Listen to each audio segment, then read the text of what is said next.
Salut, salut! Facebook, je partage ce live sur mon groupe pendant que tu te connectes. J'ai quelques minutes de retard aujourd'hui pour le live sur le thème du non-jugement, du jugement en fait. Comment sortir du jugement envers... aujourd'hui pour le live sur le thème du...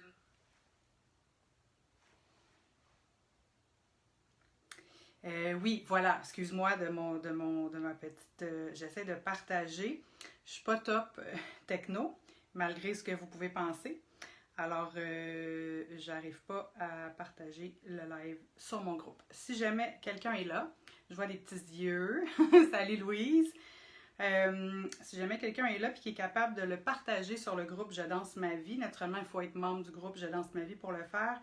Ça me serait bien inutile. Sinon, c'est pas bien grave, je le partagerai après. Ben oui, parce que là, j'y arrive pas, fait que je vais pas vous faire perdre votre temps. Hello! J'espère que vous allez bien en ce lundi.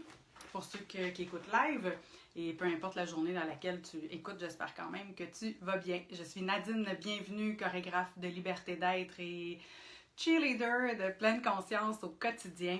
En fait, je suis coach par le mouvement. J'ai développé une approche de mouvement conscient parce que la méditation statique me convenait pas comme entraînement pour développer plus de présence dans ma vie, hein, la pleine conscience, donc moins de jugement, plus de confiance, plus de patience, de continuer à développer l'esprit du débutant, hein, le sens de l'émerveillement, de vivre les choses comme si c'était la première fois en ayant moins d'a priori.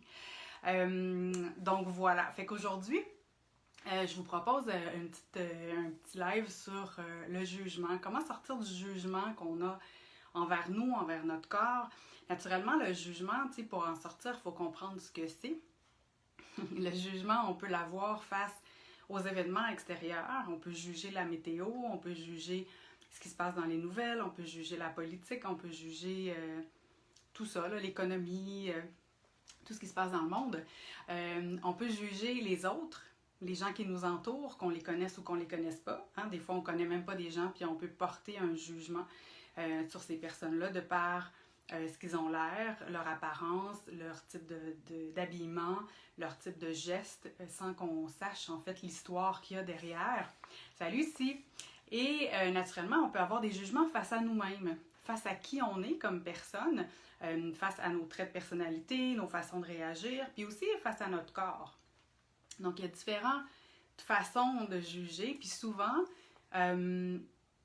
puis là, ça, c'est mon opinion.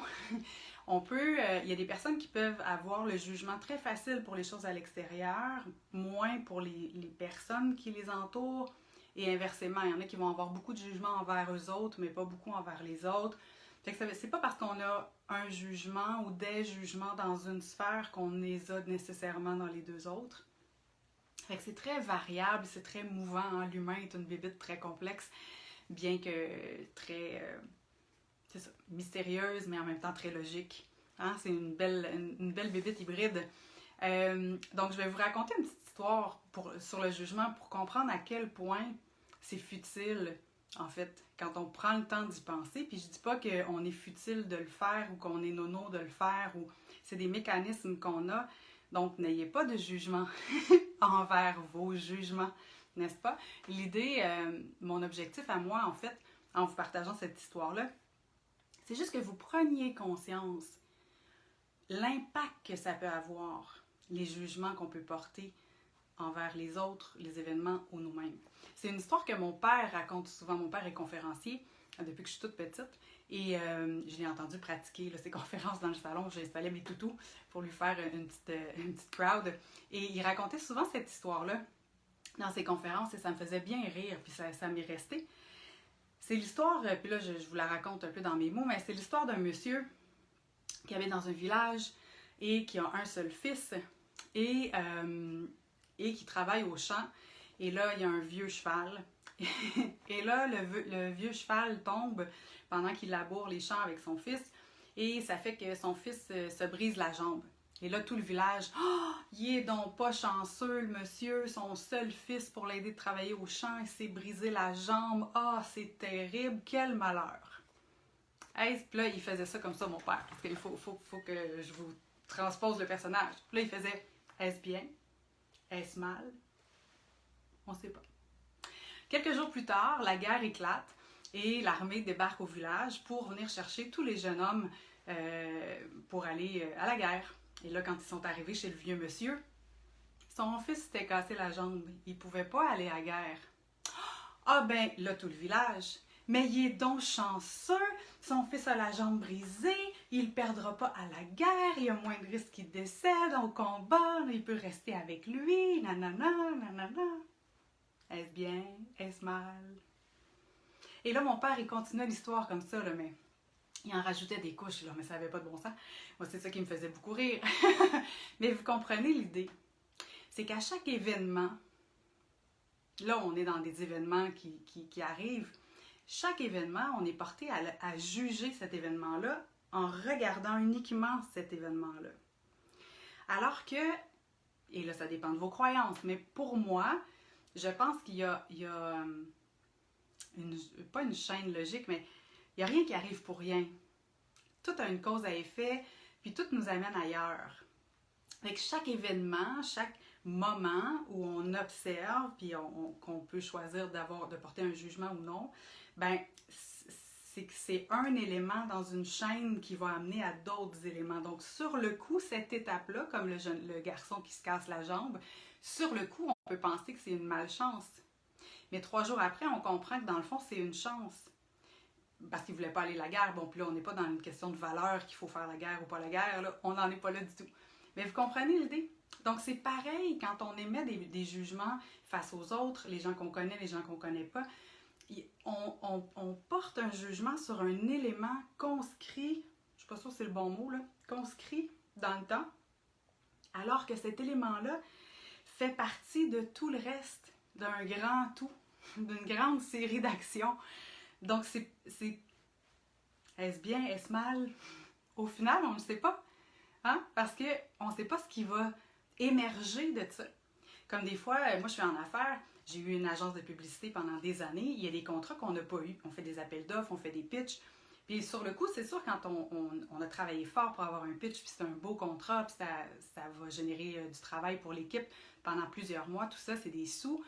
Bien, quand on le perd, sur le coup, on est déçu.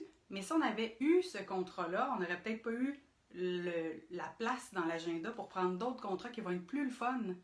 On ne le sait jamais. Donc, de développer cette capacité-là à moins juger. Puis je dis de développer la capacité à moins juger. Vous voyez les mots que j'utilise? Pour pas que vous vous tapiez sur la tête de dire « Ah, il faut pas que je juge, c'est pas bien. » Ben non! Là, vous êtes dans la rigidité.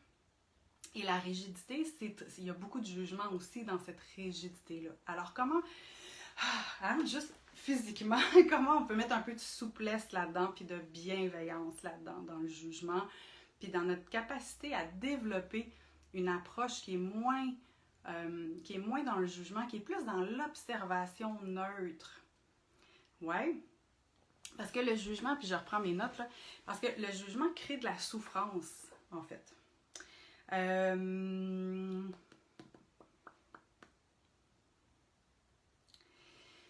Le non-jugement, c'est un des piliers d'ailleurs de la pleine conscience, hein, d'être capable d'observer quelque chose en n'attribuant pas de valeur émotive. Ça ne veut pas dire qu'on n'a pas une vie émotive. Ça ne veut pas dire qu'on ne peut pas être heureux. Ça ne veut pas dire qu'on ne peut pas être déçu. Au contraire, les émotions sont là et vous le savez, je le dis tout le temps, elles doivent être vécues. Par contre, le fait d'observer sans jugement, c'est de ne pas attacher l'émotion à ce qu'on observe. Il y a une petite différence. Alors, c'est ça, c'est d'observer les phénomènes qui se présentent à chaque instant à notre conscience de façon impartiale, sans aucun parti pris. Un peu comme les scientifiques, hein, quand ils observent des trucs, mettons au microscope, bien, combien il y a de cellules? Il y en a 2, il y en a 2. C'est pas il y en a 2, il y en a 2. Non, il y en a 2. Point. Ouais, ça te donne dans le but de le décrire et non pas comme nous le faisons généralement, de juger si c'est bon ou pas bon. T'sais. Est-ce bon? Est-ce mal? C'est ça. Hein? Il pleut. Est-ce bon? Est-ce mal? Il pleut. Que ce soit bon ou mal, ça ne change pas le fait. T'sais, ça, c'est une façon d'identifier. Est-ce que je suis dans le jugement ou pas? Si j'enlève mon jugement, est-ce que le fait est toujours vrai? Ben, c'est ça. Ça fait, ouais. On recule, hein, pour éviter d'être dans le jugement, on peut reculer. Alors, les jugements tendent à dominer notre esprit, nous mettant en difficulté de ne jamais trouver la paix en nous-mêmes. C'est comme si l'esprit était un yo-yo, montant et descendant toute la journée au fil de nos propres pensées jugements. Et c'est là que ça crée de la souffrance. Parce que là, on vit quelque chose, on a un jugement positif, mettons. Wouhou! Après ça, on a un jugement négatif. Oh non! Puis là, on se promène comme ça. Hey, c'est fatigant. C'est super fatigant. Donc, le non-jugement, selon les études que j'ai lues, devient une pratique spirituelle, qu'eux ils appellent, qui conduit à l'équanimité. C'est-à-dire qui permet d'être avec ce qui existe, sans être confus ou désespéré, sans prendre les choses personnellement. Combien de fois ça nous arrive, hein, d'entendre une réplique puis tout de suite le prendre personnel, de penser qu'on parle de nous, que ça nous attaque, que ça nous remet en question dans notre système de valeurs. Alors que si on prenait juste le temps de respirer un coup, là, de reculer, même physiquement, hein, c'est quelque chose que moi je fais faire souvent à mes étudiants, de reculer dans l'espace, le mouvement conscient, reculer pour prendre la distance, prendre le temps d'observer avant d'émettre un jugement, de juste prendre cet espace-là. Des fois, ça peut changer vraiment tout le reste, toute la suite de comment on va se sentir là-dedans, puis comment on va réagir, c'est quoi la parole qu'on va donner en réponse. Et naturellement, par rapport à l'autre, justement, ben c'est justement d'être capable de l'accueillir, puis d'avoir la présence d'esprit, ou je le dirais comme ça, là, c'est pas la bonne formulation, mais de peu importe ce que l'autre exprime, de savoir qu'il y a une vie derrière ces mots-là.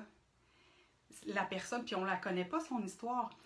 Par exemple, un collègue, par exemple, qui raconte pas sa vie, puis qu'un matin, il se met à crier après tout, à frapper sur le télécopieur, ou tu sais, parce que, pas le télécopieur, mais le photocopieur. Je suis pas sûre qu'il y a beaucoup de gens qui utilisent le fax encore, peut-être à part les hôpitaux. Mais, donc, un collègue qui éclate une journée, là, tu sais, qui est à vif, et qui a la mèche courte, puis qui crie tout le temps, bien, on pourrait être porté à le juger, puis dire, hey, il est bien désagréable, ta. Oui, mais on ne connaît pas son histoire. Peut-être qu'il n'a pas dormi de la nuit, peut-être que son enfant est malade, peut-être que... On ne connaît jamais l'histoire qu'il y a derrière ce qu'on voit. Donc, de juger l'autre par rapport à ce qu'il dit, ses actions, tout ça, ben, on ne connaît pas l'histoire derrière. Donc, c'est un peu arrogant de notre part de penser qu'on sait qu'est-ce que l'autre vit ou qu'est-ce que l'autre... Donc, dans ce temps-là, ben, c'est de prendre un pas de recul, de poser des questions, de valider si on a bien compris. Tu sais, il y a plein de façons. Là, je ne veux pas être ici toute la journée. Mais l'idée, juste d'être conscient, de prendre le temps d'observer au lieu de réagir tout de suite. Hein? De prendre un pas de recul. OK, là, il m'exprime, là, je réalise qu'il est en colère. Il me dit des choses peut-être pas agréables pour moi. Est-ce que ça s'applique vraiment à la situation? Je vais m'informer au lieu de tout de suite le prendre personnel. Puis là, c'est sûr qu'on embarque dans nos émotions, puis on va répondre avec la même intensité, souvent de jugement puis d'émotion. Right? Ça fait du sens? Faites-moi des petits commentaires. Là. Oui, on te suit, Nadine, ça fait du sens pour moi aussi. J'ai déjà expérimenté ça. Ouais, puis chez Psycho-Ressources, j'avais trouvé ça, c'est fort intéressant, que lorsqu'on s'identifie, tu sais, tantôt on a parlé de rigidité, hein, d'avoir beaucoup de jugement, ça amène une certaine rigidité aussi de pensée.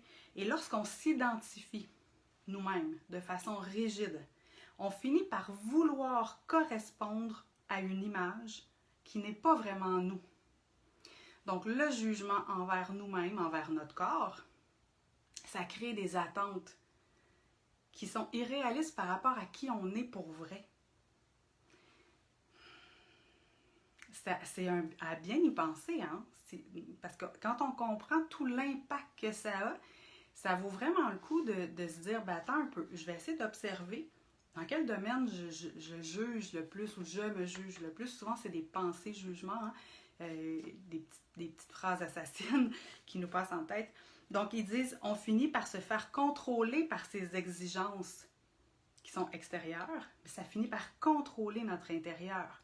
On se coupe de nous-mêmes, Puis on devient confus sur notre réelle identité, puis de ce qui est juste pour nous.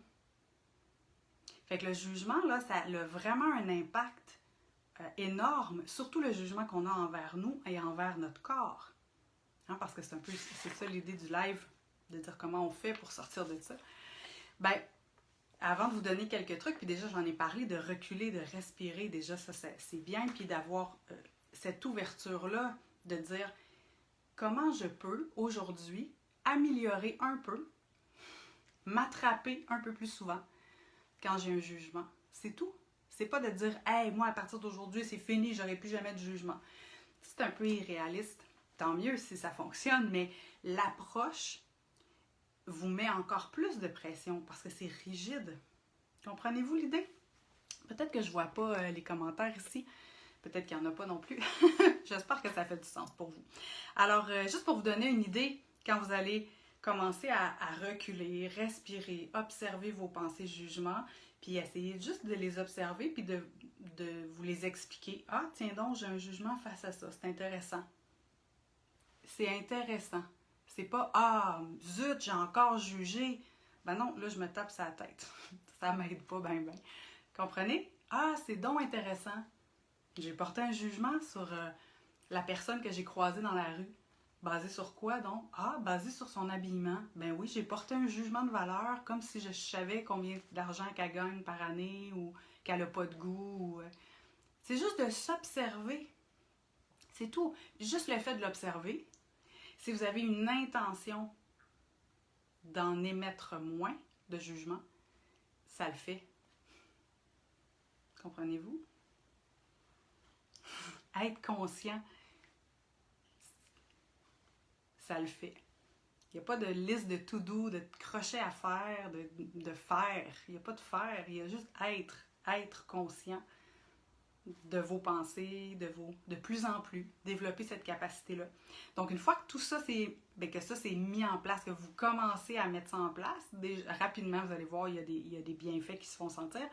Dans cette étude-là, toujours à l'autre bout du continuum, justement, de la rigidité, on est la personne qui est, celle qui se pose moins de questions à savoir si elle fait bien ou si elle fait mal.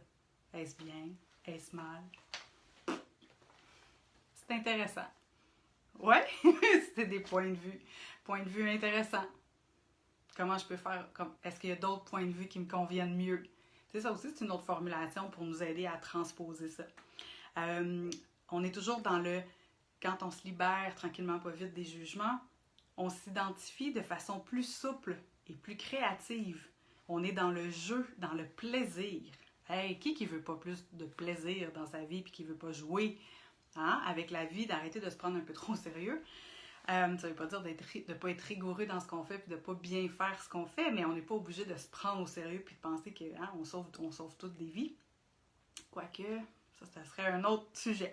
Donc, l'état de non-jugement nous invite à être dans l'action aussi, de jouer sans demander si on joue bien ou pas. Et l'état de non-jugement nous invite à rentrer dans l'action, sans jugement. Donc, quand on pose une action, on n'est pas là à se demander est-ce que je la fais bien, est-ce que je la fais pas bien, parce que souvent, ça nous paralyse aussi, puis ça fait qu'on n'avance pas, de peur de ne pas être parfait. C'est un jugement aussi, la perfection. Donc, vous voyez tout ce qui est lié au jugement. Donc, ce que je vous invite à faire, si ça vous intéresse, si ça vous parle, faites juste observer premièrement, est-ce que vous avez des pensées de jugement? Si oui, face à quoi particulièrement? Est-ce que c'est face aux événements extérieurs? Est-ce que c'est face aux autres, aux gens qui vous entourent, que vous connaissez ou que vous ne connaissez pas? Est-ce que c'est par rapport à vous-même? Par rapport à qui vous êtes? Est-ce que c'est par rapport à votre corps? Parce que ça aussi, devant le miroir, c'est facile de juger beaucoup, de porter énormément de jugements. Puis ces jugements-là, en fait, c'est juste que ce qu'on voit correspond pas à ce qu'on aimerait dans notre tête, ce qu'on s'est imaginé qu'on aimerait à quoi ressembler. Puis là, il y aurait tout un débat de dire d'où ça vient. Oui, la société véhicule beaucoup de messages pas toujours réalistes. Donc, ça en fait partie. Mais au-delà de la société, parce que ça, on ne peut pas le changer, sur quoi nous, on peut avoir un pouvoir, sur quoi nous, qu'est-ce que nous, on peut influencer dans notre vie, c'est bien nos pensées. la façon qu'on observe ça, notre vision face à ça, nos points de vue intéressants qu'on peut modifier. Et pour ça, il faut juste être conscient. Donc, je vous invite à prendre le temps d'observer ça pour vous amuser dans le jeu, dans la légèreté, hein? Pas dans le jugement, là, on ne veut pas en ajouter une couche de plus, dans l'ouverture. Puis si ça peut vous aider, de prendre une bonne respiration. C'est juste de respirer consciemment, naturellement. Donc, je suis conscient que je respire. Thich Nhat Hanh, hein, un maître zen, suggère une méditation, c'est de nommer ce que tu fais. Donc, j'inspire, je sais que j'inspire, j'expire, je sais que j'expire. Vous pouvez aller jusque-là. Vous pouvez juste être connecté à vos sensations physiques. Moi, c'est ce que je fais. L'air qui passe dans mes narines, est-ce que je respire plus de la cage thoracique ou plus du ventre?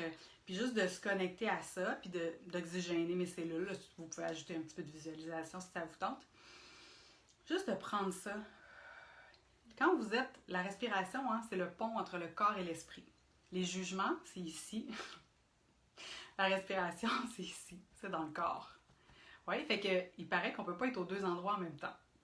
Donc, pour sortir des jugements, descendre dans le corps, ça le fait. C'est sûr qu'on ne peut pas toujours être juste dans le corps, puis il faut apprendre à laisser valser notre attention, hein, à l'intérieur, à l'extérieur, dans notre tête, dans notre corps. Donc, de prendre une respiration consciente de temps en temps, ça nous ramène dans le corps. Et le corps, lui, il peut juste être au moment présent. Parce que le jugement aussi, souvent, on juge qu'est-ce qui est là, mais tout ce qui se passe ici peut se promener passé, futur. Fait que là, les jugements, ça peut se déferler sur une longue période de temps. Mais de se ramener dans le corps, ça coupe ça automatiquement. Je vous ai parlé aussi de reculer, physiquement reculer. Fait que ça aussi, c'est intéressant. Si tu ouvres le rideau, puis que tu n'aimes pas la température dehors, puis tu te mets à... recule, t'attends un peu. Dehors, il fait quoi? OK. C'était quoi mes plans aujourd'hui? Est-ce que ça a un impact? Je suis dans les faits. Ça se peut que ça ne soit pas ma préférence, puis on a le droit que ça ne soit pas notre préférence. Mais est-ce qu'on veut pour autant embarquer dans le jugement avec tout ce que ça peut générer? Hein, on en a parlé tantôt. Ben, moi, personnellement, ça ne me tente pas. Je ne sais pas pour toi, mais moi, je préfère observer, nommer que c'est pas ma préférence. Mettons que s'il pleut à Sio, puis je voulais aller prendre une grande marche, faire une randonnée, whatever, ben ça se peut que là, ça concorde pas. Pas ma préférence dans ce que j'avais prévu faire. Alors, comment je peux transformer ça? Est-ce que je suis assez bien équipée pour aller dehors quand même sans me faire mouiller? Est-ce que je vais trouver ça quand même agréable? Sinon, ben, qu'est-ce que je peux faire d'autre? Puis je vais remettre ma randonnée une journée qui va pas faire pas beau. Vous comprenez-vous la petite nuance? Oui, reculer, hein, c'est une bonne idée. Puis on n'y pense pas, c'est très simple. C'est dans le corps. On prend de la distance. Parce qu'on se souvient que c'est tout notre corps qui vit, incluant notre esprit, notre tête, hein? Cœur, corps, esprit, si on veut aligner tout ça, ben, de se donner une chance de prendre la distance. C'est pareil si vous avez une relation, une discussion avec quelqu'un, puis vous tombez dans des réactions, jugements, reculez, juste pour mieux observer la situation. Et ça peut être super intéressant. Puis faites ça dans le jeu. Je le répéterai jamais assez. Faites ça dans la légèreté. Puis de faire « Ah, tiens donc, c'est intéressant, j'ai jugé encore. » Ben, coudonc. OK. Point. Être conscient. Donc, j'espère que ça vous éclaire, ouvre une porte, vous fait réfléchir, vous permet d'aller plus loin dans les réflexions que vous avez déjà faites. Si vous voulez me partager vos commentaires, suggestions, si vous avez d'autres trucs pour attraper plus facilement nos jugements, puis tranquillement pas vite commencer à les transformer, ben n'hésitez pas à partager sous cette vidéo-là pour qu'on puisse tout le monde en profiter. Fait que je vous souhaite sur ce une très belle semaine dans la légèreté et les points de vue intéressants. Ciao!